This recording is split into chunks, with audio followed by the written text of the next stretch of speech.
सेवक संघ का साइकिल यात्रा जो चतरा गोरक्षनी से निकलकर भेड़ी फार्म जाएगी, वहां बच्चों का पिकनिक होगा।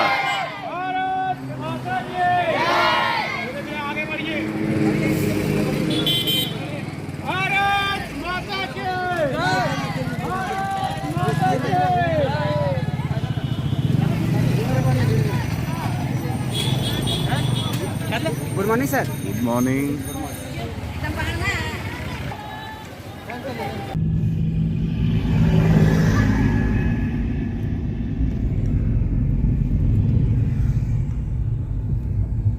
बढ़ते जाइए, बढ़ते जाइए, बढ़ते जाइए, बढ़ते जाइए।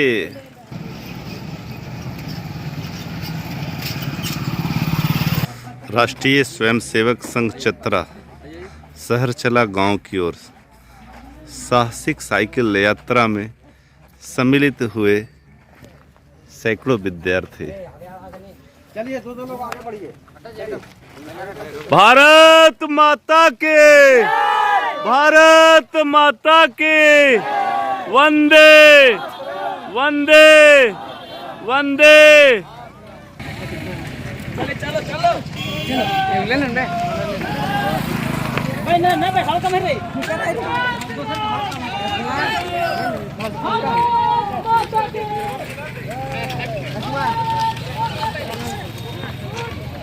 चलिए साइकिल वाले आगे बढ़िए।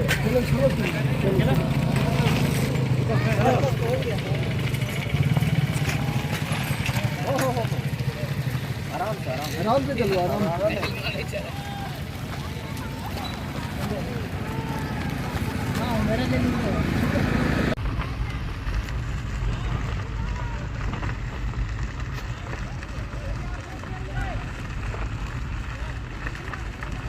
हमें देता है सब कुछ, देश हमें देता है सब कुछ। हम भी तो कुछ देना सीखे, हम भी तो कुछ देना सीखे। देश हमें देता है सब कुछ, देश हमें देता है सब कुछ। हम भी तो कुछ देना सीखे, हम भी तो कुछ देना सीखे। वो बिछड़ गए तो उन्हें बढ़ाए, समरसता का भाव जगा दे।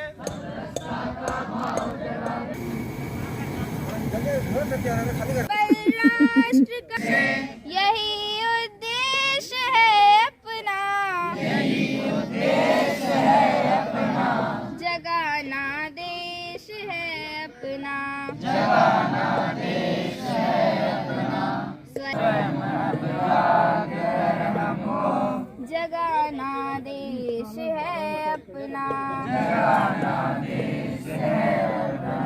नहीं है अब समय कोई, नहीं है अब समय कोई।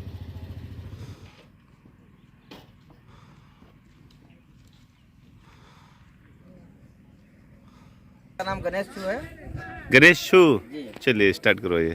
चलिए, भारत माता के जय, भारत माता के जय, वंदे मातरम, वंदे मातरम, भारत माता के जय, जय श्री राम, जय श्री राम, जय श्री राम, जय श्री राम। गुरु चलिए, उतना से बाहर नहीं भागना है। मंगल से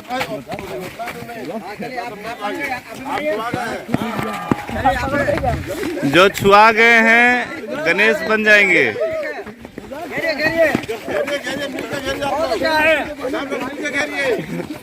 बहुत अच्छा।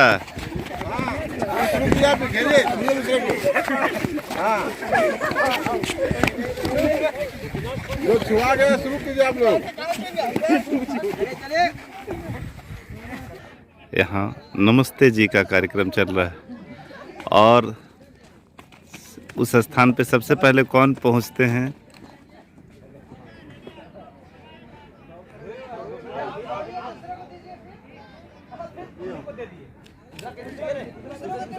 आप दौड़ते रहिए, किसी को छूना है, किसी को दूसरा छू दीजिए, जगह मिल जाएगा।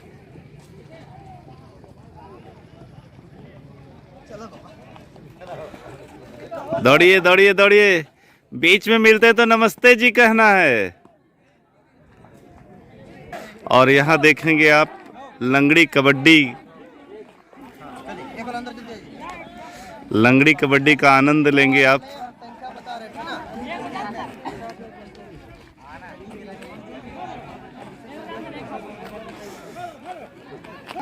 बचना है और ये लोग क्या करेंगे, अभी लंगड़ी कबड्डी ये कबड्डी बोलकर छुएंगे, जैसे भी छू सकते हैं, ठीक है ना।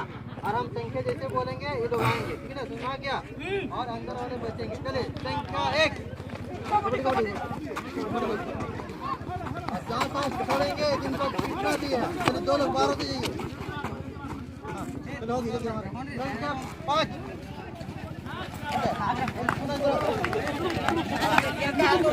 संख्या 3 ठीक है 12 दे जाइए। ये छुआए बाहर। संख्या 7 हाँ जल्दी जाना। नमस्कार सतेंद्र जी। हाँ नमस्कार। क्या खिलवा रहे हैं आप? डमरू खेल। चलिए स्टार्ट कीजिए। चलिए 10 के बाद आ जाइए सामने फटाक से। 10 के बाद आमने सामने लगिए, आमने सामने इनके सामने, इस पंक्ति के सामने लग जाना।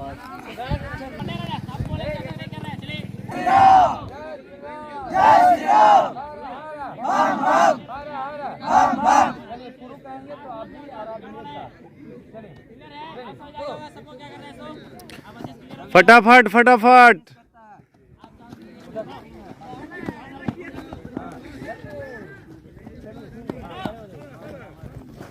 और इस तरह से देख रहे हैं कि बच्चे कैसे डमरू खेल खेल रहे हैं और कौन सबसे पहले जीतता है।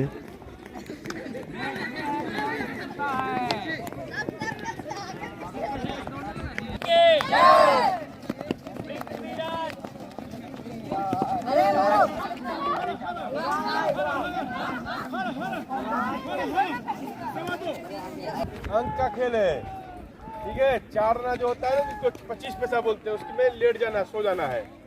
और 8 आना होगा यानी 50 पैसा में आधा बैठना है, इसे 1 रुपया में खड़ा रहना है। अब जैसे होगा कि 1.25 यानी 2 में 4 आना कब, तो एक खड़ा रहेगा, एक आधा बैठेगा, एक सो जाएगा। अब मान लीजिए दूसरा के बाद होने वाला, तो 2 को बैठ जाएगा, 3 को बैठ जाएगा और एक सो जाएगा, तो इसमें भी होगा, है ना। तो मान लीजिए और एक संख्या बढ़ गई तो 2 को बैठ जाएगा, ऐसा भी उसमें ना। जोड़िए हरा हरा हरा हरा 2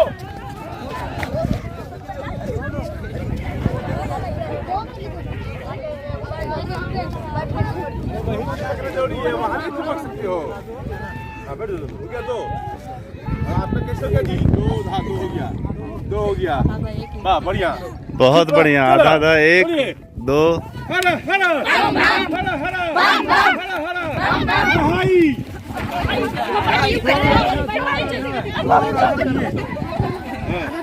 अढ़ाई हो गया। हाँ यहाँ अढ़ाई हो गया, यहाँ गड़बड़ हो गया, अढ़ाई हो गया, अढ़ाई हो गया, यहाँ भी अढ़ाई हो गया, यहाँ भी ढाई हो गया, यहाँ भी ढाई हो गया। वाह, हो गया ना। 1 1 2 बच्चों को बच्चे के हिसाब से खेल। Very good. नमस्कार जगदीश जी। नमस्कार। क्या खिलवा रहे हैं बच्चों को? ये डमरू का खेल। चलिए स्टार्ट करवाइए। विजिल बजेगी, आप लोग रेडी है ना?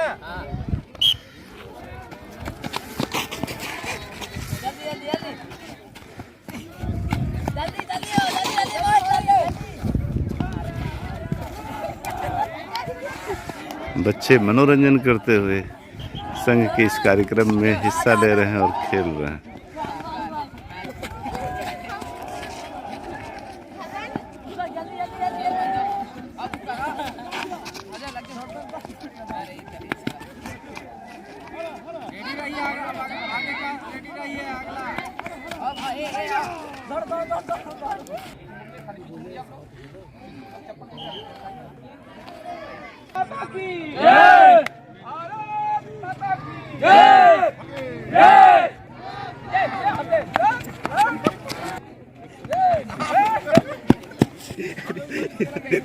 इस तरह से आप देखेंगे कि पूरा फील्ड में बच्चों का कार्यक्रम, बड़ों का कार्यक्रम, वृद्धों का कार्यक्रम चल रहा है। ज्यादा मार खाते हैं।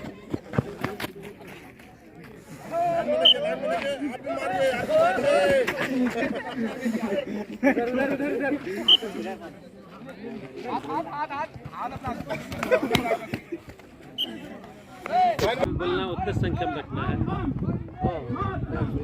आइए सभी लोग बंडल कर लीजिए जरा जी।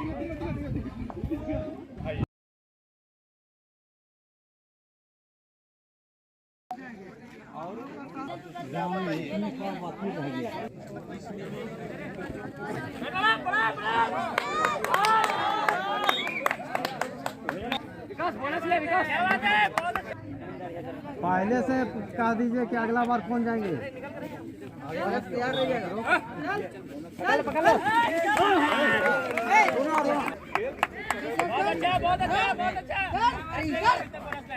बहुत अच्छा क्या बात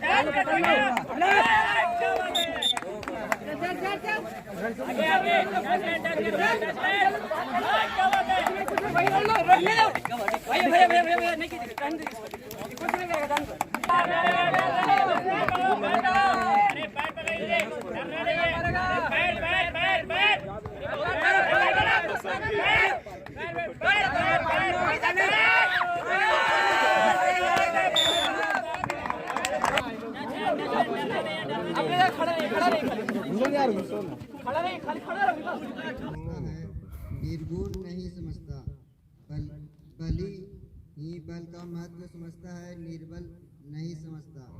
कोयल ही वसंत के गुण को समझती है, कौवा नहीं समझता। हाथी ही सिंह के बल को समझता है, चूहा नहीं समझता। धन्यवाद।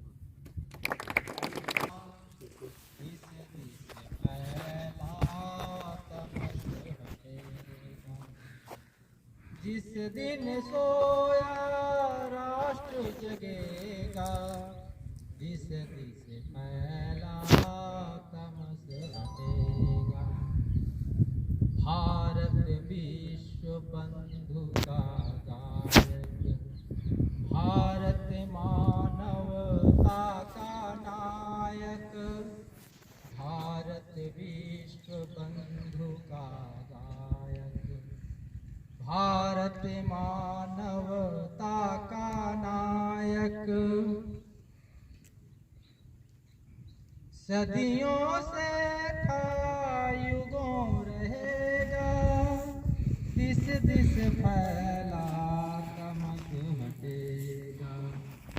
जिस दिन सोया राष्ट्र जगेगा, दिस दिस फैला तमस हटेगा।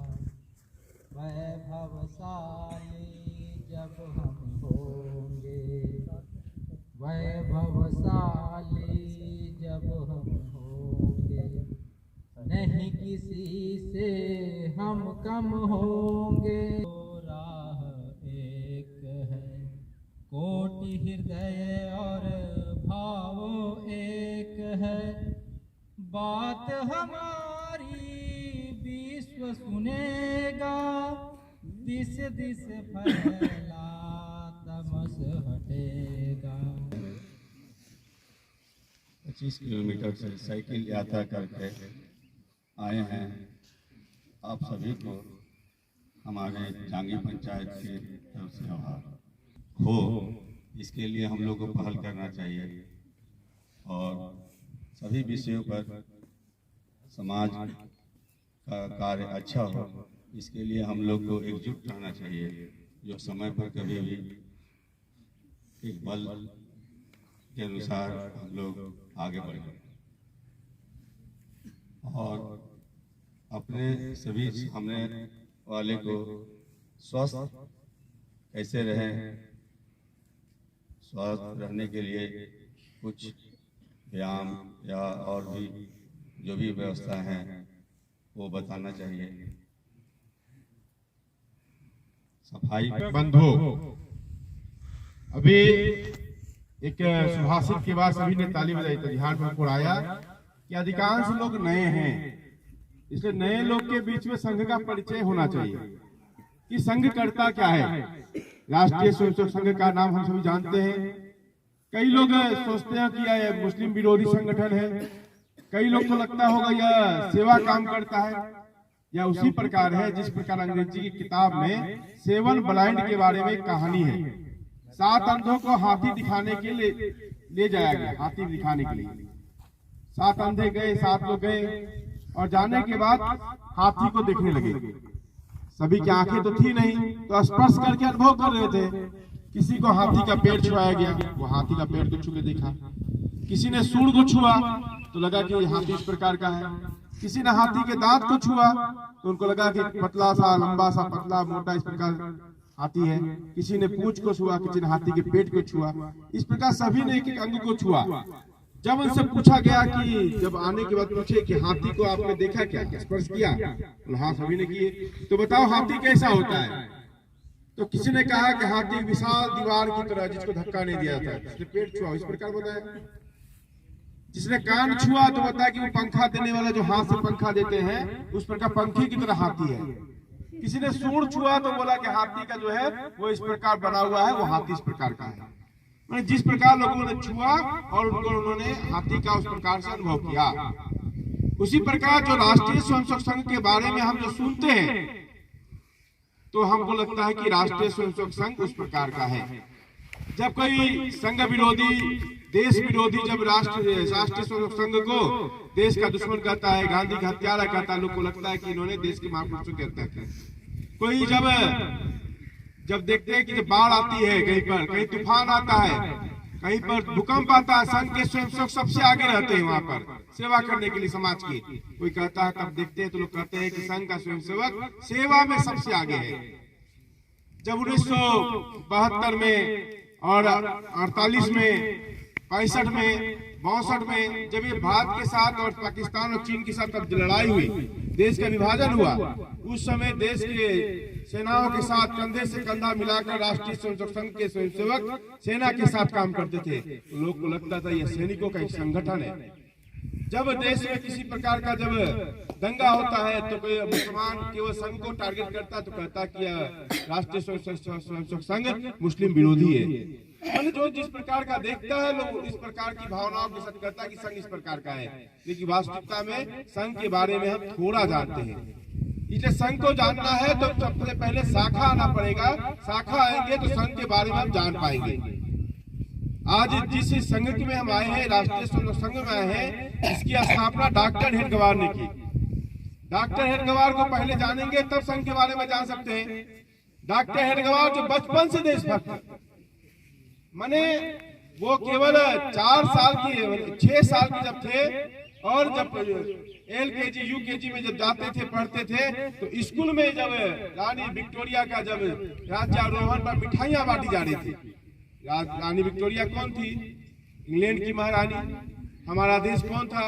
गुलाम था उस समय, अंग्रेजों का गुलाम था।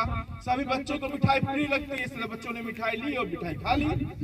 लेकिन वो बच्चा जो थे, वो बच्चा उस समय केशव जिनका नाम था, जो अपने आद्य संचालक थे, उन्होंने मिठाई को लिया और ले जाने के बाद कूड़ेदान पर फेंक दिए। और फेंकने के बाद घर में आते और रोने लगते हैं। उनकी माँ पिताजी पूछते क्यों रो रहा है, उनके बड़े भाई पूछते क्यों रो रहे हैं। बोले आज मेरे घर स्कूलों में मिठाइयां बांटी गई। क्यों बांटी गई? रानी विक्टोरिया का जन्मदिन था और पूरे मिठाई बांटी, सब बच्चे खा रहे थे। यानी ये संस्कार उनको किसने दिया? उनके बड़े भाई ने दिया, उनकी माता ने दिया, उनके पिता ने दिया कि भारत का गुलाम है, यहाँ पर अंग्रेजों का शासन है और जो शासन कर रहा है हम उसके जन्मदिन पर मिठाइयां खा रहे हैं। यह हमारे लिए शर्म की बात होनी चाहिए। यानी जन्मजात स्वयंसेवक जब थोड़े बड़े हुए तो उनको लगा कि दीवार को एक सामने यूनियन जैक का झंडा फहर रहा था, तो उनको लगा कि जाकर के वो झंडे को हटाकर फेंक देंगे और भगवा झंडा गाड़ देंगे तो देश आजाद हो जाएगा। उस समय थोड़े नौजवान किशोरावस्था में थे, 7वीं 8वीं में पढ़ते थे। तो उस समय वहां पर जहाँ ट्यूशन पढ़ते थे तो वहां से वो सुरंग खोद कर गए झंडा उखाड़ने के लिए। उसी बीच मास्टर आ जाते हैं, उनको पकड़ते हैं, पूछे क्या कर रहा है? बोले वो झंडा जो है यूनियन जैक का, उसको फेंक देंगे तो देश आजाद हो जाएगा और भगवा झंडा गाड़ देंगे। यानी इस प्रकार का भाव उनमें बचपन से जन्म से बने कि राष्ट्रभक्त। जब आगे किसी तरह पढ़ाई करके आगे बढ़े, बिल्कुल गरीब अवस्था में, आज लोग जो लोग बोलते हैं कि गरीब हैं, धर्मांतरण कर लेते हैं, गरीब है, शिक्षा को ग्रहण नहीं किए, तो डॉक्टर हेडगेवार की जीवनी हम लोगों को पढ़ना चाहिए। समझना चाहिए। बिल्कुल गरीब अवस्था में घर में कोई चला जाए तो चाय पिलाने के लिए भी उनके यहाँ चीनी और चायपत्ती नहीं थी, और वो अपनी प्रतिभा से, लगन से, और वहां पर वो डॉक्टरी की पढ़ाई करने के लिए कलकत्ता को चुने। कलकत्ता जाने का उद्देश्य उनका था कि कलकत्ता जब जाएंगे तो वहां क्रांतिकारी संगठनों से मिलकर देश की आजादी के लिए लड़ाई लड़ेंगे। कलकत्ता की धरती जो थी क्रांतिकारियों की भूमि थी, वहां भगत सिंह, वहां पर खुदीराम बोस हुए, ऐसे कई क्रांतिकारी वहां पर हुए, जो क्रांतिकारियों के लिए ऊर्जा का की पूरा खाद पोषित भूमि थी वहां पर। तो कलकत्ता गए, वहां पढ़ाई करते थे और क्रांतिकारियों के साथ मिलकर देश की आजादी के लिए काम करते थे। और इस प्रकार उन्होंने डॉक्टर की पढ़ाई पूरी कर ली। डॉक्टर की पढ़ाई पूरी करने के बाद जब घर गरीबी की स्थिति में रहता है तो किसी को लगता है कि थोड़ी प्रैक्टिस कर ले, अच्छी कमा ले और हमारे घर की स्थिति को अच्छा कर ले। समाज में यही कहता था डॉक्टर हेडगेवार को कि थोड़ा कमा लीजिए, घर की स्थिति ठीक हो जाएगी, बाद में देश और समाज के लिए करते रहना।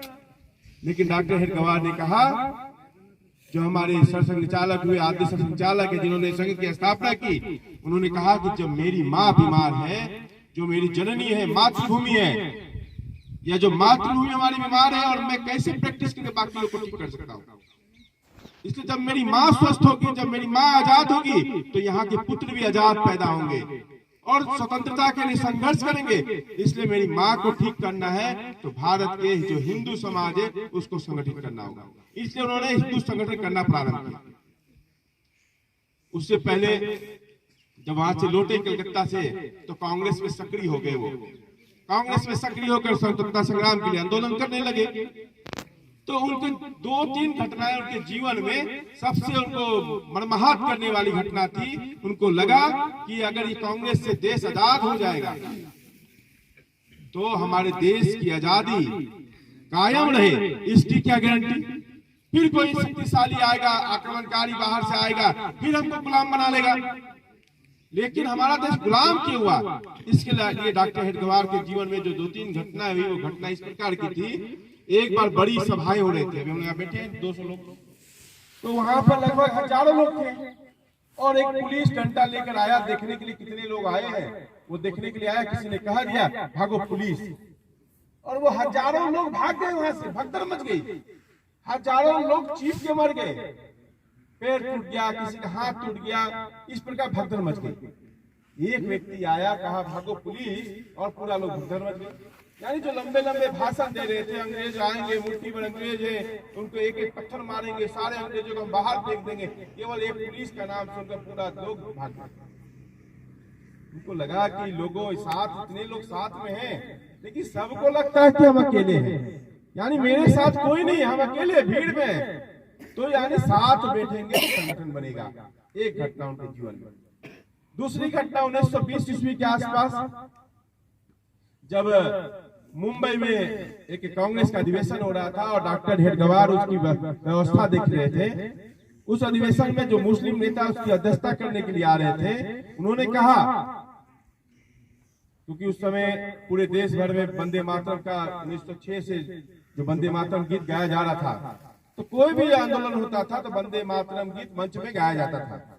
तो वंदे मातरम गीत गाने के लिए आए थे, वो गा रहे थे। तो अध्यक्ष कहता है, जो मुस्लिम था, वो कहता है कि वंदे मातरम गीत नहीं गाना है, इसमें मूर्ति पूजा की बू आती है, इसमें हिंदुओं के देवी देवताओं का नाम है, इसलिए वंदे मातरम नहीं गाना है। यानी जो देश का नेतृत्व करने वाला व्यक्ति है, जो देश की आजादी के लिए लड़ने वाला व्यक्ति है, और वो कहता है कि वंदे मातरम मूर्ति पूजा की बू आती है, यह व्यक्ति अगर उच्च सिंहासन पर बैठेगा आजादी के बाद तो इस देश का क्या हाल होगा। यानी उनको लगा कि हमारे देश का जो नेतृत्व करता है वो भी दिशाहीन है। ये नहीं कहा कि ये जो अन्याय हुआ है इसके संवेदना प्रकट करें। गांधी जी ने कहा कि मुसलमानों की भूल थी, ये नासमझ थे, इस प्रकार कहकर 10,000 हिंदुओं का कत्लेआम पर एक बूंद आंसू भी गांधी जी ने नहीं बहा। डॉक्टर हेडगेवार को लगा कि अगर हमारा नेतृत्व करता इस प्रकार से दिशाहीन रहेगा और यहाँ का हिंदू समाज केवल आंख बंद करके और किसी एक नेतृत्व के पीछे भागता रहेगा, वो अपने आने वाले समय के बारे में सचेत नहीं रहेगा, तो देश आज आजाद हो जाएगा, लेकिन आगे भी देश की आजादी कायम रहेगी, इसकी क्या गारंटी। तब उन्होंने कई इतिहास का अध्ययन किया, हम भी इतिहास का अध्ययन करते हैं, तो ध्यान में आता है कि भारत में आज से 700 ईस्वी पूर्व एक भी मुसलमान नहीं था। यहाँ पहला आक्रमण भारत में 711 ईस्वी में मोहम्मद बिन कासिम ने भारत पर आक्रमण किया। और उस समय जब भारत के लोग सोचते थे, जिस प्रकार भारत के राजा रजवाड़ा आपस में जब लड़ते थे राज्य के जीतने के लिए, राज्य का विस्तार करने के लिए, कोई आम प्रजा का क्षति नहीं होता था, खेतों में आग नहीं लगाई जाती थी, माँ बहनों की इज्जत नहीं लूटी जाती थी, मंदिरों को तोड़ा नहीं जाता था, गुरुकुलों को तोड़ा नहीं जाता था। लोग सोचते थे आक्रमणकारी जो मुसलमान आक्रमणकारी आए हैं यह भी इसी सोच का होगा। लेकिन लोगों ने यह नहीं सोचा कि यह तो धर्म के धर्मांध लोग हैं, जिन्होंने एक हाथ में तलवार और दूसरे हाथ में कुरान और दूसरे हाथ में बाइबल लेकर लोग आए हैं यहाँ पर, और इसी सोच के साथ आए। और यहाँ के लोग केवल आंख बंद करके राजा लड़ेंगे। जब पहला आक्रमण इस भारत की धरती पर, सोमनाथ की धरती पर जब आक्रमण हुआ, सोमनाथ की धरती पर जब आक्रमण हुए, कहते हैं कि हजारों लोग वहां पर थे। जब हजारों लोग थे तो लोग कहते हैं भगवान सोमनाथ आएंगे, हमारी रक्षा करेंगे। लेकिन भगवान सोमनाथ हमारे ईश्वर भी कहते हैं कि हम में जो गुण है वो गुण आप स्वयं में पैदा करो। हम अगर सतमार्ग पर चलते हैं, दूसरी की स्त्री को मां मानते हैं, हम वीरता को धारण करते हैं, आप वीर बनिए, तब आप में देवता वास करेंगे। आप केवल पूजा करेंगे और बोलेंगे हनुमान जी हमारी रक्षा करें, तो रक्षा करेंगे क्या? करेंगे क्या? तो हनुमान जी की तरह वीर बनना पड़ेगा, भगवान राम की तरह तपस्वी बनना पड़ेगा, भगवान राम की तरह हम लोगों को गिर त्यागी बनना पड़ेगा। लेकिन हम लोगों ने केवल भगवान को कहा कि भगवान आएंगे और हमारी रक्षा करेंगे। तो यही हुआ, भगवान के आएंगे और रक्षा करेंगे, और पूरे सोमनाथ मंदिर को तोड़ के नष्ट कर दिया गया, हजारों लोगों की हत्या कर दी गई। हम लोगों ने भगवान को ठेकेदार बना दिया। फिर एक समय ऐसा आया, हम लोगों ने राजा रजवाड़े को ठेकेदार बना दिया। जब कोई आक्रमणकारी मोहम्मद बिन कासिम आया, ऐसे कई अकबर आए, हुमायूं आए, बाबर आए, औरंगजेब आक्रमणकारी, ऐसे जितने आक्रमणकारी जब भारत पर हमला करने के लिए आए, और हम लोगों ने उस समय राजा रजवाड़े को ठेकेदार बना दिया। लोग कहते हैं कि बख्तियार खिलजी जब अयोध्या को तोड़कर और नालंदा विश्वविद्यालय को आग लगाने के लिए जब जा रहा था, तो लाखों लोग देखने के लिए खड़े थे कि बख्तियार खिलजी हमारे इतने बड़े विश्वविद्यालय को, गुरुकुल को जलाने के लिए जा रहा है।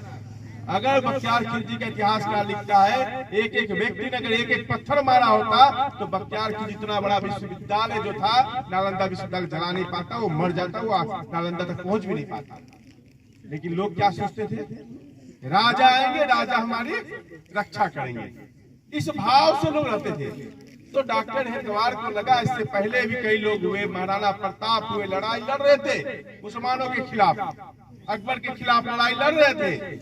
लेकिन मिर्जा राजा मान सिंह जो राजा हुए, वो अकबर के लिए चले, साम्राज्य जीतने के लिए, मुगलों का झंडा बुलंद करने के लिए चले। लोग को लगता था कि जो मैं अपना काम कर रहा हूँ केवल अपना स्वार्थ, मेरा राज्य सुरक्षित रहना चाहिए, मेरा परिवार सुरक्षित रहना चाहिए, इस उद्देश्य से हिंदू साम्राज्य, हिंदू राजा जो थे मुगलों के लिए कार्य कर रहे थे, मुगलों के साम्राज्य का विस्तार करने के लिए लड़ रहे थे।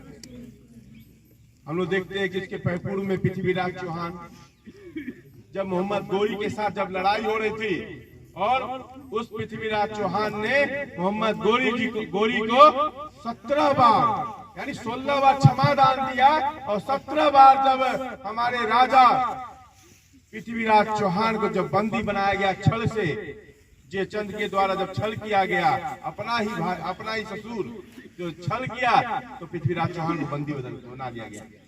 लेकिन हम लोग के सामने एक प्रश्न है, प्रश्न यही है कि कोई भी अगर पापी हमारे गांव में, हमारे राज्य पर कोई भी हमारी बुरी नजर रखता, हम कितनी बार क्षमादान करेंगे उसको? एक बार, 2 बार, 16 बार पर क्षमादान करते हैं क्या? हमारे समाज में सद्गुण विकृति आ गई थी। हम लोगों ने गीता नहीं पढ़े, गीता अगर पढ़े होते तो साम दाम दंड भेद तीनों का उपयोग हमारे राजा महाराजा करते, और 16 बार उस पापी को क्षमादान करने का दुष्परिणाम यह हुआ, पृथ्वीराज चौहान को बंदी बनाया गया और उनकी धर्मपत्नी को मुस्लिम सैनिकों के बीच फेंक दिया गया। आज हिंदू जाते हैं, बड़ी श्रद्धा के साथ हिंदू जाते हैं अजमेर, और अजमेर जाकर मोहम्मद चिश्ती की दरगाह में माथा पीटते हैं जाकर। और वहाँ पीटते माथा। मोहम्मद चिश्ती कौन था? वो खुफिया एजेंसी, वो पूरा घूमता था कि पृथ्वीराज चौहान का कौन किससे किससे झगड़ा है, किससे किससे दुश्मनी है, वो ये खोजबीन करता था। आज भी हमारे गांव में, शहरों में देखते होंगे एक इस प्रकार धुआं लेकर माथा में गोल बांध कर घूमते हैं झाड़ू लेकर झाड़ने के लिए। ये सब क्या करते हैं? हिंदू घरों को भेदिया का काम करते हैं। हिंदू घर में कौन क्या है, किसके घर में कौन रहता है, किस घर में कितना धन है, किसके घर में कितनी संपत्ति है, यह सब जानकारी लेकर वे अपने समाज को, लोगों को बताते हैं। इस प्रकार का खुफिया लोग थे। फिर हम लोग देखते हैं शिवाजी महाराज हुए, औरंगजेब के खिलाफ अकेले लड़ रहे थे, आदिल शाह के खिलाफ अकेले लड़ रहे थे, तो मिर्जा राजा जय सिंह शिवाजी महाराज को पकड़ने के लिए चला। शिवाजी महाराज जो हिंदू राज्य की स्थापना करना चाहते थे, जो हिंदुओं के मंदिरों की रक्षा करना चाहते थे, हिंदुओं के लिए गुरुकुल बना रहे थे, ऐसे शिवाजी महाराज को पकड़ने के लिए हिंदू ही उनको पकड़ने के लिए चला। इतना स्वार्थ। किसका साम्राज्य हम लोग विस्तार कर रहे हैं? मुसलमानों के लिए साम्राज्य विस्तार कर रहे हैं। और आज भारत में तो डॉक्टर हेडगेवार ने ये सब देखा, और देखने के बाद उनको लगा कि अगर हमारा हिंदू समाज अगर एक जुट नहीं होगा, संगठित नहीं होगा, अनुशासनशील नहीं होगा, तो भारत की आजादी को हम बचा नहीं सकते।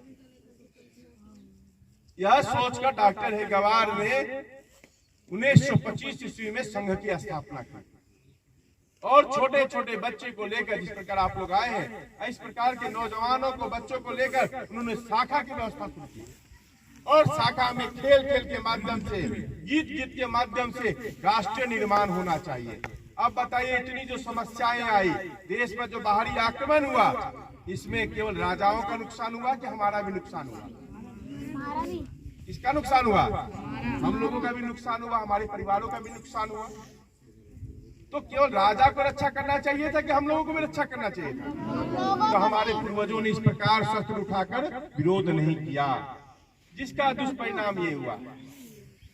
तो उसके लिए राजा पैसा देगा तभी हम घर से निकलेंगे तलवार लेके, कि अपना भी पैसा लगाएंगे? अपना भी पैसा लगाएंगे। तो इसी प्रकार जब राष्ट्रीय स्वयंसेवक संघ का यह काम जो डॉक्टर हेडगेवार ने शुरू किया, यह काम डॉक्टर हेडगेवार का था कि हम लोगों के लिए था?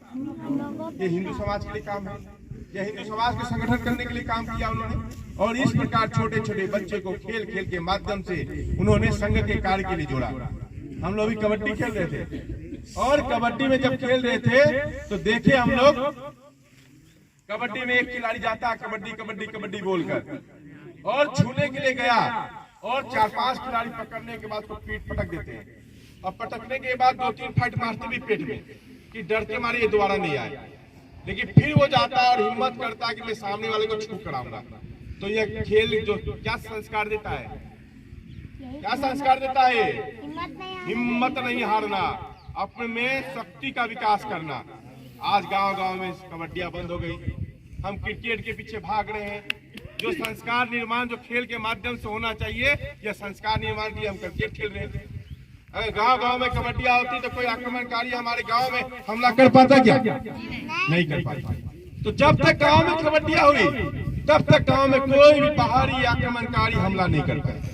इसलिए जैसे ही डॉक्टर हेडगेवार ने संघ की स्थापना की, तो उन्होंने मैदान में बच्चों को थोड़ा शारीरिक रूप से मजबूत होना चाहिए, शारीरिक रूप से मजबूत होना चाहिए, बौद्धिक रूप से मजबूत होना चाहिए। तो गीत, सुभाषित, अमृत वचन चर्चा करते हैं। तो यह सोचकर डॉक्टर हेडगेवार ने संघ की स्थापना की। जब डॉक्टर हेडगेवार ने संघ की स्थापना की, तो लोग कहते थे, डॉक्टर जी आप हिंदू समाज का संगठन करने चले? यह हिंदू समाज मेढक है, मेढक। मेढक को बांध कर संगठित नहीं किया जा सकता है। 4 मेढक को नापिएगा तो एक उछल के चला जाएगा, है ना? 5 मेढक को डालेंगे तो 2 को कूद के चला जाएगा। यानी हिंदू समाज मेढक है, हिंदू को संगठित नहीं किया जाता। आज इतने हिंदू समाज के लोग बैठे हैं कि नहीं बैठे हैं? तो यह मिथ्या हुआ कि नहीं हुआ, झूठा हुआ कि नहीं ये कथा? तो डॉक्टर हेडगेवार ने जो प्रयास किया आज दिखता है। आज लाखों हिंदू एक साथ बैठने के लिए तैयार है। और लोग कहते थे कि 5 हिंदू 4 हिंदू एक दिशा में चल नहीं सकते।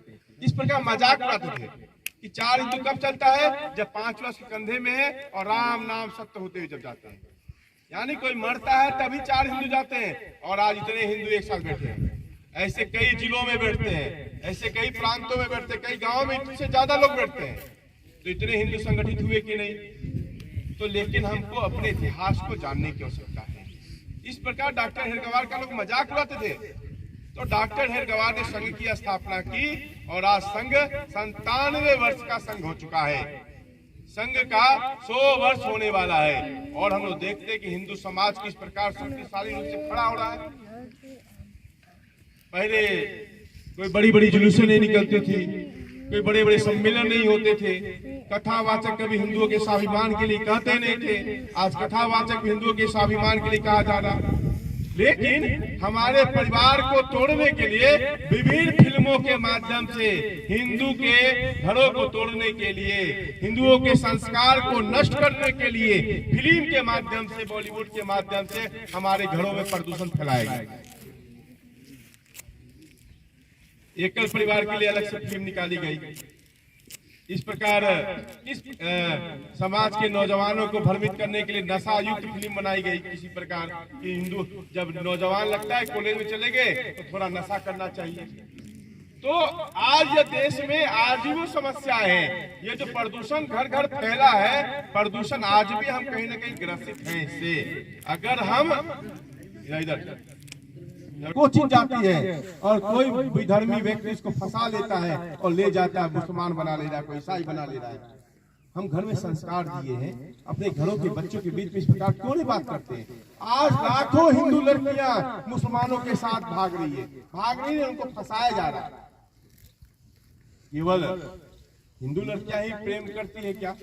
मुस्लिम लड़की भी कर सकती है, लेकिन यह केवल एक जिहाद है कि हिंदुओं की आबादी को किस प्रकार कम किया जाए। एक योजनाबद्ध तरीका से इस प्रकार की एक समस्या ये है। दूसरी समस्या है कि आज का हिंदू नौजवान घर में बैठकर थोड़ा मोबाइल में आंख फोड़ जरूर फोड़ लेगा, बहुत खराब शब्द है आंख फोड़ना, लेकिन मैदान में जाकर थोड़ा एक्सरसाइज नहीं करेगा, मैदान में जाकर शरीर को थोड़ा मजबूत नहीं करेगा और 10 लोग एक साथ बैठेंगे नहीं। और जिसके परिणाम स्वरूप आज क्या हो रहा है, हिंदू नौजवान 30 साल तक 40 साल तक तैयारी करता है। क्या करे भाई? तैयारी करे किसकी? नौकरी के लिए। क्या सरकार हमको नौकरी दे पाएगी क्या? इतने लोगों को सरकार नौकरी दे पाएगी क्या? और हम तैयारी पर लगे रहते हैं। कितनी तैयारी करना है? 4 साल 5 साल 25 साल तक। उसके बाद कहीं ना कहीं स्वरोजगार की ओर हमको बढ़ना चाहिए। अपने खेती को बढ़िया से करे, अपने व्यापार को बढ़िया से करे। आज देखते हैं कि कहीं भी कहीं बढ़िया मिस्त्री खोजेंगे तो कहीं ना कहीं वो मिस्त्री वही मिलेगा। आज मोटर मिस्त्री खोजेंगे, गाड़ी मोटरसाइकिल ठीक कराने के लिए सब वही मिलेंगे। बढ़ई खोजेंगे वही मिलेगा, राजमिस्त्री खोजेंगे वही मिलेगा। और इस प्रकार हम सभी लोग क्या हो रहे हैं? बेरोजगार हो रहे हैं। केवल सरकार को जो रोजगार था वो रोजगार चला जाएगा।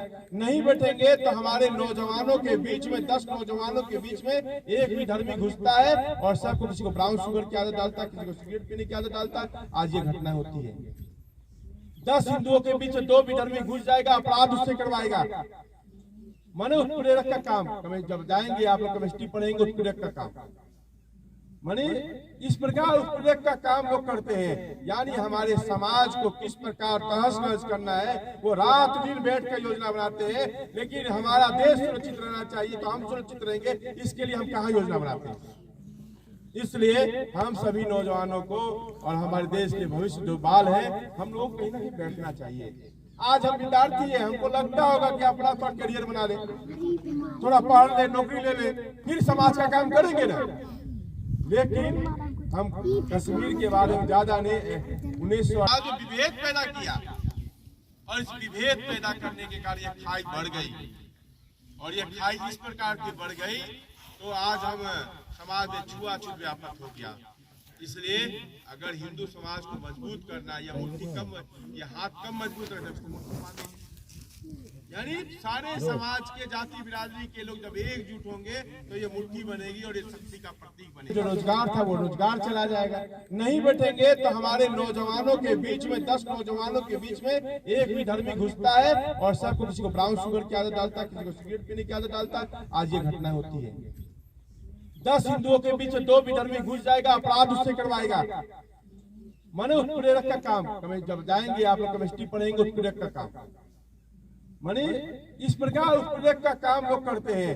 यानी हमारे समाज को किस प्रकार तहस नहस करना है वो रात दिन बैठ कर योजना बनाते हैं। लेकिन हमारा देश सुरक्षित रहना चाहिए तो हम सुरक्षित रहेंगे, इसके लिए हम कहाँ योजना बनाते हैं। इसलिए हम सभी नौजवानों को और हमारे देश के भविष्य जो बाल है हम लोगों को कहीं ना कहीं बैठना चाहिए। आज हम विद्यार्थी है, हमको लगता होगा कि अपना थोड़ा करियर बना ले, थोड़ा पढ़ ले, नौकरी ले ले, फिर समाज का काम करेंगे ना। लेकिन हम कश्मीर के बारे में ज्यादा नहीं 1900 विभेद पैदा किया और इस विभेद पैदा करने के कारण यह खाई बढ़ गई और यह खाई इस प्रकार की बढ़ गई तो आज हम समाज में छुआछूत व्यापक हो गया। इसलिए अगर हिंदू समाज को मजबूत करना या मुट्ठी कम या हाथ कम मजबूत करना, यानी सारे समाज के जाति बिरादरी के लोग जब एकजुट होंगे तो ये मुट्ठी बनेगी और ये शक्ति का प्रतीक बनेगा। अपने आप में अगर हम सुधार करेंगे तो सब कुछ ठीक होगा। तो आज बाबा साहब अम्बेडकर के बारे में लोग गलत बातें फैलाकर समाज को तोड़ने के लिए लगे हुए, ऐसे कई लोग हैं। अगर ये जानकारी हमको होगी अभी हम ठीक रह पाएंगे। इसलिए हिंदू समाज में 25% जो आबादी है वो हमारे SC ST समाज के बंधु है, अनुसूचित जाति और जनजाति समाज के बंधु है। और ये विधर्मी समाज के लोग लगे हैं योजनाबद्ध तरीका से यह समाज इससे दूर हो जाए। यानी हमारा जो देश की सबसे रीढ़ है, सबसे शक्तिशाली समाज है तो हमारा जनजाति समाज, हमारा अनुसूचित जाति अनुसूचित जनजाति समाज है। सबसे पक्का हिंदू है तो यही लोग हैं, क्योंकि आज भी इनके यहाँ कोई मिलावट नहीं आई है, कोई मिलावट नहीं। इनकी पूजा परंपराओं में कोई मिलावट नहीं है, प्रकृति पूजक है। मिलावट आई है तो हम लोगों में मिलावट आ गई। इसलिए यह सब ठीक करना है तो कहाँ आना पड़ेगा, संघ की शाखा में आना पड़ेगा। इसलिए संघ का प्रशिक्षण करना होगा हम लोगों को और समाज को एकजुट करने के लिए अभी 29 जनवरी को मंडल सम्मेलन है। उस मंडल सम्मेलन के लिए हम सभी लोग को अपने गांव से, अपने पंचायत से लोग को लाकर बड़ा सम्मेलन करना पड़ेगा ताकि गांव-गांव तक संदेश, सही संदेश जा सके। बाबा साहब अम्बेडकर का, बिरसा मुंडा का, संत रविदास का, वाल्मीकि का ये संदेश जाना चाहिए समाज के बीच में कि इन्होंने किया क्या इस समाज के लिए। इसलिए 29 तारीख को जो सम्मेलन है, इसलिए हम सभी कार्यकर्ता इसके लिए सभी जाकर लगे और जिन्होंने संघ का वर्ग नहीं किया है आने वाले समय पर हम संघ का प्रशिक्षण करें और संघ का कार्य करें। संघ कार्य किसका काम है? हम सभी का काम है। हम सभी का काम है ना? किसका काम है? हम सभी का काम है, हमारे घर का काम है। इसलिए हमारी प्राथमिकता में अगर 24 घंटा है तो 24 घंटा में 2 घंटा संघ कार्य के लिए, 22 घंटा हमारा व्यक्तिगत जीवन के लिए पढ़ाई करेंगे, लिखाई करेंगे, घर का काम करेंगे, रोजगार करेंगे, सब काम करेंगे। इसलिए समय देंगे तभी होगा। इसलिए हम लोग देखते हैं पूरे झारखंड में मात्र 50 प्रचारक के संख्या